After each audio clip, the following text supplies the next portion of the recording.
Today, we meet a student entrepreneur who is crafting perfumes that do more than smell good. We tell a story, spark emotions, and create lasting impressions. Let's uncover her story. Hi, Sakina. It's good to have you on the podcast. Hi, Fatima. Thank you for having me. What are some major challenges you faced since starting Kina's Essence? Sourcing raw materials. What lessons have you learned so far? Patience. What advice do you have for entrepreneurs who run product-based business? Don't say, I do this and then this is how I was taught, or this is how I am doing it and then I would have to stick to this. No, things evolve every day. What strategies have worked for you in marketing your product? I got involved in a lot of trade fairs. Do you rely more on online sales or in-person interaction? In-person interactions have been more successful. What steps do you take to ensure your customers keep coming back? It's definitely delivering high quality products.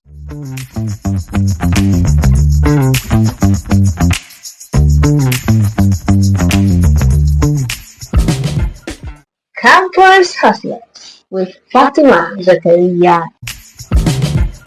They say scent is the strongest tie to memory. But what about the story behind the scent? Today, we meet a student entrepreneur who is crafting perfumes that do more than smell good. We tell a story, spark emotions, and create lasting impressions. Let's uncover her story. Hi, welcome to yet another interesting episode of Campus Hustlers, your weekly dose of entrepreneurial spirit unfiltered. I'm your host, Fatima Zakariyya. I am an entrepreneur, a corporate event anchor, a voiceover talent, and of course, I am a podcaster. Joining me on today's episode of Campus Hustlers is Sakina Shehu Usman, a 500 level nursing science student with a deep passion for the art of perfumery. She is the founder of Kina's Essence, a brand dedicated to crafting traditional perfumes including humrah, incense, and kullecham, alongside luxury oil blends, scented candles, and diffusers. Her journey into perfumery began with a simple curiosity about incense making, which led her to immerse herself in both modern and traditional courses on scent formulation. This relentless pursuit of knowledge refined her skills and deepened her appreciation for the craft. Sakina launched Kina's Essence in August 2020, but admits that inconsistency in managing the business has slowed its growth. Despite the setbacks, she remains committed to nurturing her brand, believing in the power of patience and dedication. With renewed focus, she envisions Kina's Essence evolving into a thriving business, growing slowly but surely. Hi Sakina, it's good to have you on the podcast. Hi Fatima, thank you for having me. It's a pleasure. Alright, so Sakina, let's start this way. Can you take us back to how your journey with perfumery started? What sparked your curiosity? Growing up in a northern home, we always have our parents smoking or burning incense almost every day, every morning and in the evening. We use the water, and then as a child I would be like, are these not sticks? Can I just take a stick from outside, just a random stick, and then pour perfume on it and then burn? It doesn't make sense. But so I keep thinking, how do they do this? What exactly do they use? Yes, what stick are they? Specific sticks or woods for it? And then some comes in different shapes. Okay, why is this different from the other? So I've always been curious about that. Then as of 2020, when COVID started, the lockdown, we were all at home, and then our dad was like, all of us should get something to do, a business. We should think. He gave us 2 weeks to think of a business plan to bring to him, since we're all home, and then let's do something with our lives. So on the deadline, like the 2 weeks, we were all there in the parlor. I didn't have anything. But before going to the parlor, my sister was like, she said she wanted to go for tailoring school. Then I still did not have anything because everything I could think of, nothing came up. Then out of joke, I was like, I can be making brooms. Then we laughed it off. So we went to the parlor. Everyone said their own. I was the sixth person to talk. Then my junior sister, the last person. So when it reached my turn, I laughed and I was like, she should go on. She should say something first. So she said what she wanted, and then it was back to me. And then at that moment, I was like, I remembered I've always been curious about water, no, particularly water. And then also humrah, because there's always debris beneath humrah. Yeah. What are those things? So it just came up. Why not go and learn charanguta? And then immediately I was like, I want to learn how to make perfumes, not charanguta. And then he said, perfumes? My brother was like, but you need to have a lab, like the whole chemical formulation thing for perfumes. I was like, no, not those perfumes. I mean charanguta, the traditional the traditional ones, the humrah and all. So he was like, oh, all right, fine. I should go and see. I should make survey on how to get tutors or teachers for that. I was like, okay. And then that was how the meeting ended. Then I went on Instagram, social media, Facebook, WhatsApp. I even asked a friend from Maiduguri to teach me, because they make it a lot in their house, and then that's their business, their family business. And then she told me, no, she doesn't want to teach me. It's a family business, blah, blah, blah. I was like, oh, just the basics. She was like, no, I should just look for it somewhere. So I was like, all right, no problem. So I got 2-3 people to teach me, one in Kaduna, one in Kefi, and Kano. So Kaduna is physical class, then the Kano and Kefi virtual classes. And then I'm from Kefi, I'm from Nasarawa State Kefi. So I was like, oh, Kefi wouldn't be bad, and then but it's virtual, so no problem, I can still learn. But I would want to first go to the physical class. So I came back to Baba, and then we registered, and then I went to Kaduna to learn. So that was how it started. So you left Abuja to Kaduna to learn? To learn, yes. This is beautiful. This is beautiful, I must confess. Okay, so now, Sakina, you specialize in traditional perfumes and home fragrances. What makes this unique compared to commercial perfumes that we all know? Okay, so when I started, charanguta in northern Nigeria is, I would say, a very, very common business. Like almost everyone either sells charanguta or makes charanguta. So I was like, what can I do to make mine different? So when after taking the traditional perfume classes, I came back and I was like, I need to take the modern perfumery class. So I registered a class in Abuja, a perfume college. Wow, there is even a perfume college? Yes, a perfume college that is affiliated to, I can't remember a school, a perfume college in France. So I went there to learn. I started with beginner's class, I did advanced class, and then I went for home fragrances. The plan was, I still want to be more on the traditional side, but what I wanted to do was to bring up something that would blend of the traditional one and the modern one. So I wanted to know the basics of the general perfumery, then make my blends. I want the modern scent, if I can call them that, maybe English scents, you know, the different blends of scents, France, Italy, just general, global, whatever sense. I want to infuse them in our traditional woods. So, and then I wanted to see if I can create a blend that is unique. That is unique. Yes, you burn it. It's traditional, but at the same time, it's modern. It would be smoky, because you know when you burn charanguta, you go into a space that is bahur scented, you would know this is definitely bahur, this is charanguta. So what I wanted to achieve is, I wanted to achieve a balance between that when you go into a place that my charanguta, Kina's essence charanguta is being burned, you would think, oh, this smells like a room freshener, this smells like maybe a diffuser, but at the same time it has the traditional, the smoky essence in it. So that was what. Wow, interesting. So now tell us, what are some major challenges you faced since starting Kina's Essence, and how have you tackled that? First of all, I faced challenge in sourcing raw materials, subhanallah. I still face that challenge, sourcing raw materials. That's first. Secondly, time management. I'm a student, I'm a nursing student. And being a nursing student in ABU, I don't know in other schools, but ABU, we don't have breaks. After every semester, when every other student is at home for the break, we are in school for clinicals. The only time we have is maybe a week or sometimes 3 days as our break. except maybe after second semester around November, December, that we have maybe 2 weeks because of the Christmas and the New Year break, or sometimes 3 weeks, which is not really always. But first semester around May, June, July, we are in school, and then after school, the holiday, we are definitely in the hospital. So time management, I find it difficult to carry on the business with school.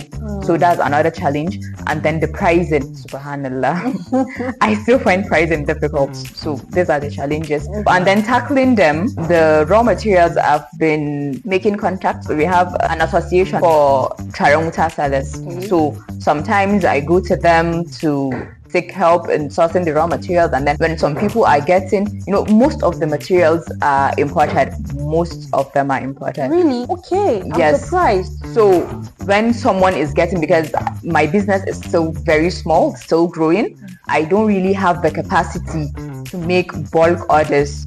So I join my orders with some of them that are established. So that's how I get to tackle that one, even though it's still on the high side, but alhamdulillah, we are still pushing. Then the time management, sometimes I do pile up production and let it for when I am at home. When I'm at home for the break, I'll do most of the production and then keep. So slowly I sell, because most days of the year I'm in school, even though it hasn't been very effective, but we are still moving. I get it. So Sakina, what has been your most memorable experience as a perfumer so far?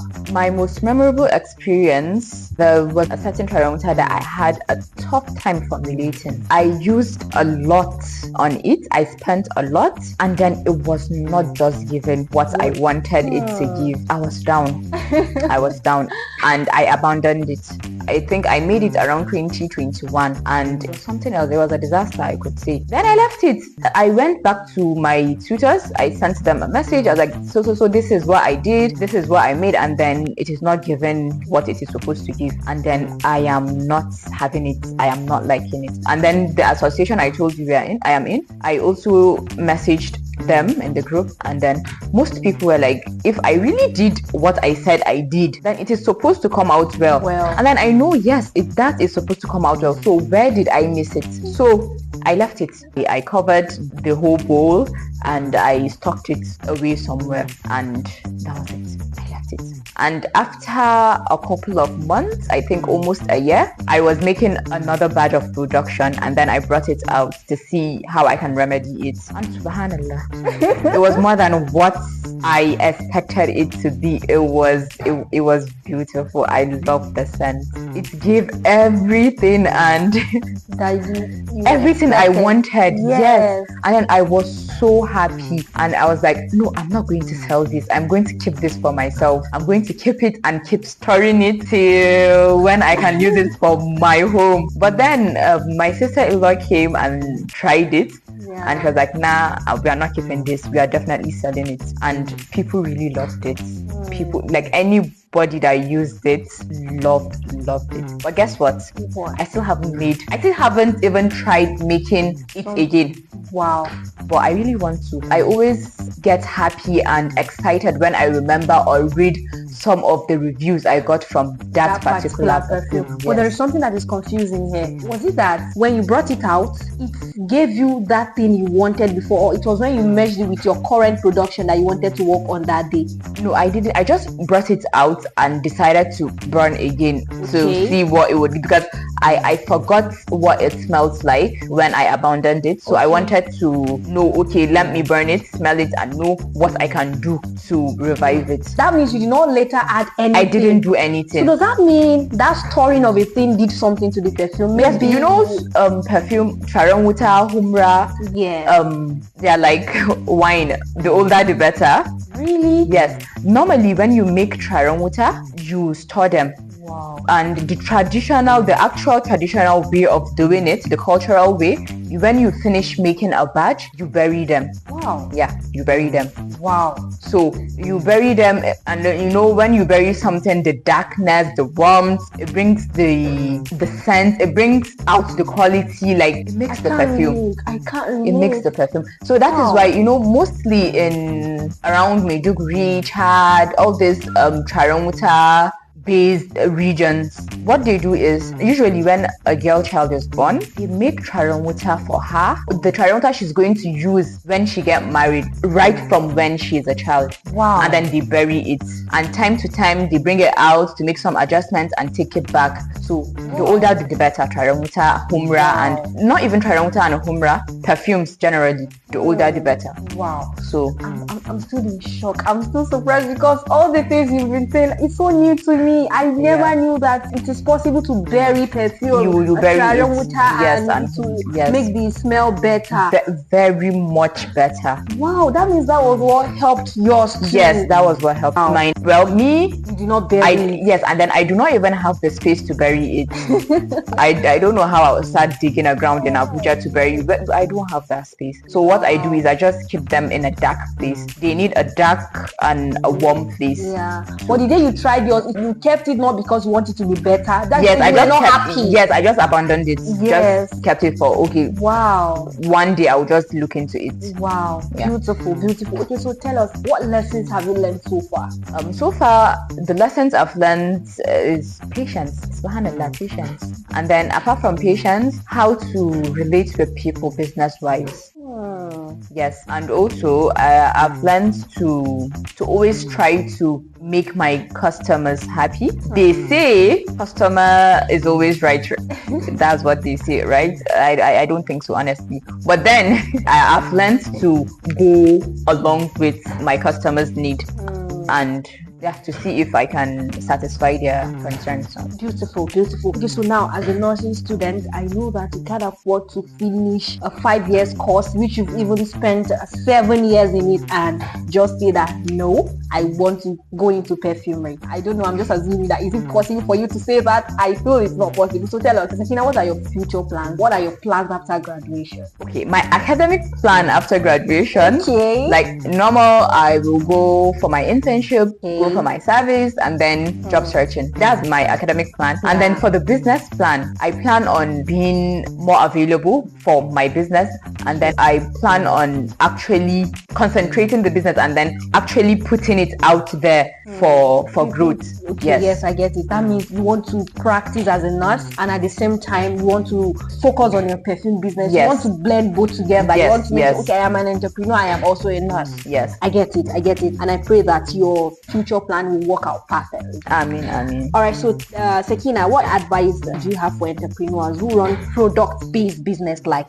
yours? What advice do you have for them? Product-based, I would start with products that do not have a lifespan, like products that would not spoil. I would advise them to always keep to quality. Always make your product of standard quality, or maybe as standard as your business can afford at the moment. And then always, because there's always room for improvement, so always be ready to improve as your business grows. And since it is product based, there is always going to be a new way or another way of making your product. Learn those ways and try to merge them into your own product. Because you never know what way, you never know what style, you never know what recipe might work. And then when you keep on learning different ways, different methods, you get to have your own method that works perfectly, that will speak for you. Yeah, your signature. So always learn. Don't say I do this and then this is how I was taught, or this is how I am doing it, and then I would have to stick to this. No, things evolve every day. So you should also learn to put things into your business, your products, to make them evolve too. Beautiful. All right, so quickly before we dive into the second segment of the podcast, where can listeners find you in case they want to connect with you? My Instagram social media handle is Keenest Essence. Okay. And also TikTok, Keenest Essence. Yes, I will definitely drop those handles in the description box. All right, so listeners, we are about to dive into the second segment of the podcast. Sakina and I, we are going to be discussing the topic, the business side of scent, pricing, marketing, and customer retention. A great scent can turn heads, but a great business keeps customers returning for more. Pricing, marketing, and customer loyalty. These are the pillars that determine whether a perfume brand thrives or fades away. In this segment, we are going to uncover what it takes to build a lasting fragrance business. Okay, so Sakina, I hope you're ready for this segment. Yes. All right, so tell us, pricing can be tricky in a niche business like perfumery. In fact, you mentioned that in the first segment that you suffered when it comes to pricing. So tell us, how do you determine the price of your product? So initially when I started, I don't know if it's all product-based business, but so far my business, perfume production, and even when it comes to food production, I know the higher the quantity you're making, the lesser the price you're spending. And then my business, as I said, is still growing. It's still a small business. Yes. So I do not have the capacity to make bulk orders, to make bulk production. So when I'm making production in smaller batches, it costs a lot. So pricing will also be on the higher side. So when I finish making my product and then I price them, I usually see that my prices are a little bit on the higher side than what others are selling. Then at that point, I do not even have customers. So to bring customers to buy my product, I have to make my prices reasonable, and then they have to align with what others are selling. That was what I thought at that time. So I started slashing the price. And then, okay, after first, second, third production, I realized I was crashing. I was crashing bad. So I decided to just work with my initial pricing. Yeah. So I was working with my initial prices, and then when you start a business, usually a small business, your customers are usually family and friends, and then maybe neighbors and all. Then they would be like, Sakina, your prices are high, blah blah blah, reduce your price, this. And then since from that moment, I always tell them, anybody that tells me to reduce my price, I'll be like, I know what I am selling. I know the quality of what I am making. So I really do not want to do anything about my price, at least not now. And then they would tell me nobody will buy. And then I always say, well, if nobody buys it, it's a perfume. The older the better. So I don't mind. It's not like I'm selling cake or samosa or something. Then that would spoil. And then I would run on a loss. I am selling perfume. For all I care, I can keep them in the shelf for as long as anybody that knows the value would come and buy. They would not spoil. In fact, they would get better. So that was what kept me going. I maintained my price. Anybody that would tell me my prices are high and then they would not buy, I'll be like, well, you do not know the value of what I am selling. If you know the value, you'd buy, because people that know the value of what I am selling actually do buy. So it's okay, no problem, you're not my customer. So I always see that, and then people thought that to be that I am rude in the business or I am arrogant. Like, why would I say you're not my customer and then it's okay? I'll be like, you're actually not my. To be sincere, you are not. Exactly. So when the person that actually wants to buy it knows the value, the person will buy. So that was what made me stick to my pricing scheme. Even though, alhamdulillah, I still haven't reached the point where my prices will still be aligning to the normal market price, because I still make small production, like small batches of production. For now, what I am concentrating on is building the market. I want to build my customer base. Yes, I want to network. So my prices are still close to the low side, honestly, because I am honestly not concerned about profits now. I am not. All I am looking for is a revolving fund, like what will keep the going. Yes, so that not the profits yet. Because I want to keep the business in place. I want to keep the business running till I am able to stand on my own, to make my price the way I want them to be, to make my prices where I would have profit. So all I'm doing now is creating my network. So beautiful. All right, so Sakina, many small business owners struggle with pricing their product profitably. What factors do you consider when setting your own prices? When setting my price, I put in consideration the raw materials, obviously raw materials, then logistics, getting them to me, and packaging is very expensive. So the packaging, and the market we are in today, or I would say the world we are in today, every single day prices are hiking. They keep changing. So I always have a room, I always have a space for increase in price. So when pricing, after I include all the things, all what I've spent in the production, I include the space for price change, the hike in prices. Wow. Because if I don't put that in mind, I would have to be changing price every single production. After every production, I would increase my price. I do not want that to happen. So I always have an amount I put to control that. So that I would not be changing price this every day, and then you tell me you bought this today, let's say you bought it 3,000, and then the next time you're buying I'll tell you 4,000. It would actually push away the customers. So that is, I consider that. And then I also consider the value, even though for now I really do not put much on that, but I also consider the value. Wow. Yes. Wow. All right, so Sakina, tell us, how do you position your brand to stand out in the growing perfume and home fragrance market? I'm asking because I can tell you for a fact that now almost everyone is into perfume business. I stay in the hostel, I know what I see every day. Sister, your oil perfume here, oil perfume here. You don't even know which one is fake. I can tell you that I have gotten the fake ones. It seems like it's not a profitable business that everybody wants to venture into. The people that know about it, the people that don't even know about it, everybody is now selling perfume. How do you position your brand to stand out in the growing perfume and home fragrance market? Like I said earlier, the plan is to have a strike, to bring a balance between our traditional scents and the modern scents. So I feel by doing that, my brand is definitely going to stand out. And stand out. Beautiful, beautiful. Okay, tell us, what strategies have worked for you in marketing your products? Honestly, I have not been doing much on marketing. Okay. The most I have done for marketing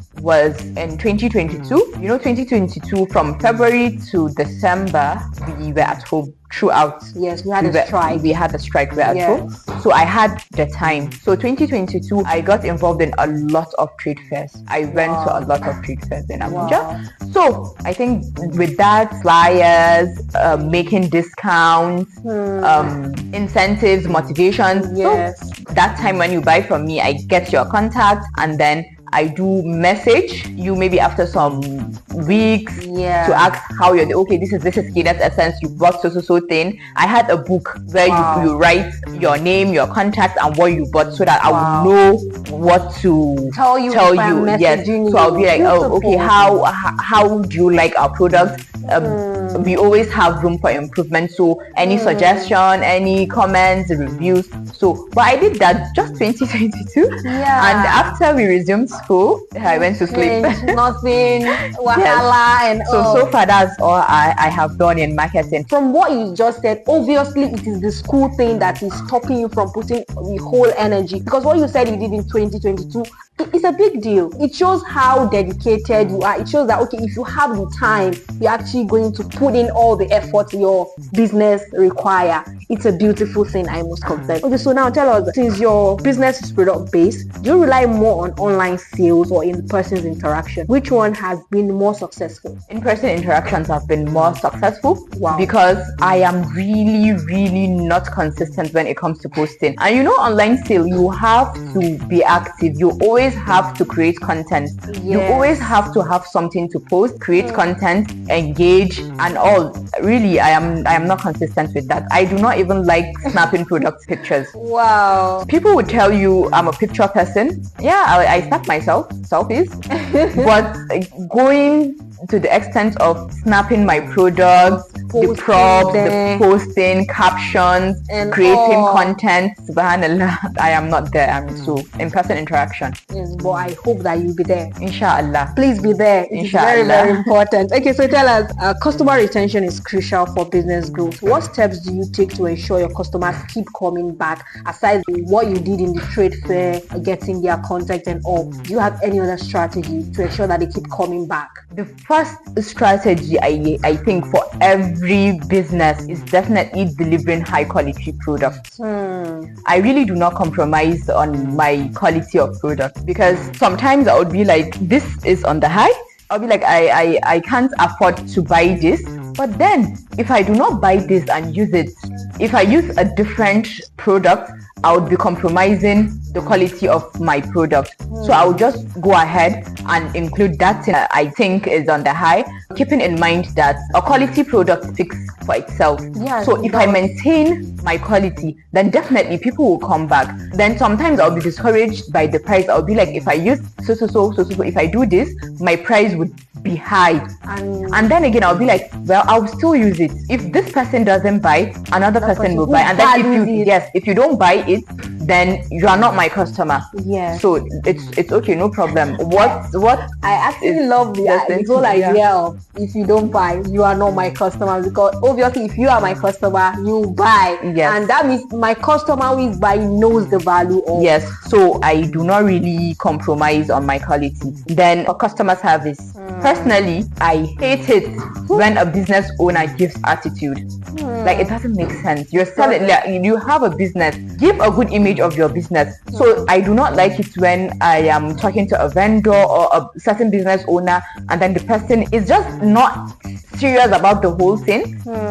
I don't like it. So when I am with my customers, I try to actually deliver quality customer service. I like that, because I don't like customers that give attitude. And then sometimes if you're a returning customer, or during those trade fairs I've been to, what I did, I had smaller sizes, like tiny sizes of all my products. So samples. Not even samples, as samples, but I give them out as gifts. Let's say you buy a certain charanguta, I might give you a tiny bottle of humrah to try. I'm doing that to make you get a sweep of all the tins, like some of the tins I am selling. So if you got charanguta, I'll give you either humrah or an oil perfume. So you wanted the charanguta, you're using it. So why not just use another tin I am selling? So you might come back for that thing. So I do that reward program. And then sometimes for returning customers, I slash the price, or still give them those sample gifts. Wow, this is beautiful. Sakina, you are a marketing guru, you are a business guru, I must confess. I feel it's just the whole core of a thing that is making you to say that I'm so small, I have not grown. But I feel like you're a business guru, that whenever you are ready to venture into this thing as a whole, you are definitely going to become a global. Inshallah, I hope so. Inshallah, you will, by God's grace. Okay, so now it has really been an amazing time with you, I must confess. But then before we go, I have just one question for you. Are you ready? Are you sure you're ready? Okay, so Sakina, if you could collaborate with somebody in the perfume industry, or who would it be and why? I would want to collaborate with my tutor. Okay, who is she? Sense by GS. Wow. GS Fatima, because I love her product. I love her product. Wow. And I really feel her product, compared to other charanguta vendors I've known online, I know numerous charanguta vendors. Like, charanguta has been, like, you cannot just go into Instagram these days, maybe explore without seeing someone selling charanguta in the north. And now, not even in the north, some part of the country too. She doesn't make noise. She doesn't make all this online noise. She doesn't take attention. But her product does the talking. Her product speak for themselves. They speak for themselves. Wow. And she is really everything and more, if I can say. So and you know, from how she does her business, her products, her pricing, I've always had my notion of, if you're not my customer, you would not buy this, and then you think my prices are high. I'm always on that notion, but she justified it for me. Like, she made it stick to me again, because her products are expensive, if I would say. But do you know, most of her products, you have to be on the wait list to get them. Wow. Yes. And I'll tell you, they're on the high, but people really do rush it. They don't mind to wait. They don't mind being on the wait list. Wow. She sells so many products for season. So let's say the charanguta that would be used December, we are in March now. I can tell you by April, the charanguta for that season, the wait list would have been closed by April. But you would not really see her around making noise. but I would really love to collaborate with her, because that would take out my business, that would bring it to the forefront, and then it will also aid my growth in business. And then I would also want to learn more strategies from her.